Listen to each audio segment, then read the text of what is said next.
আপনি যে মুসলিম, আপনি যে মুমিন, এটা আপনাকে কে বুঝায়? একমাত্র নামাজ। এই নামাজের জন্য সমর্থ লাগে না, এই নামাজের জন্য অর্থ সম্পদ লাগে না।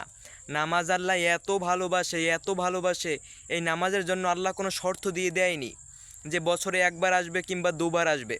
এই নামাজের জন্য সুস্থ অসুস্থ মানুষ আল্লাহ পার্থক্য করেননি, বোঝেননি যে ছোট মানুষ করবে বড় মানুষ করবে না, এমনটা বলা হয়নি। এই ইসলামের মধ্যেই একটা মাত্র আমাল যেটা সুন্দর কালো, সুস্থ অসুস্থ, ছোট বড়, আল্লাহ এই নামাজের জন্য শর্ত দিয়ে দেয়নি যে মহিলা করবে পুরুষ করবে না, ধনীরা করবে গরিবরা করবেন না, এমনটা আল্লাহ সুবহানাহু ওয়া তাআলা বলেননি। এই ইসলামের মধ্যে একটা মাত্র আমাল যেটা সুস্থ অসুস্থ, সুন্দর অসুন্দর, কালা ধলা, সবাইকে করতে হয়, ছোট বড়, এবং সবাই করার অধিকার রাখে। সেটা কি? একমাত্র নামাজ। এই নামাজের জন্য আল্লাহ সুবহানাহু ওয়া তাআলা কোনো শর্ত দিয়ে দেন। নামাজ আল্লাহ এত ভালোবাসে, এত ভালোবাসে। আপনি ভালোবাসেন নামাজকে? আমরা ভালোবাসি নামাজকে।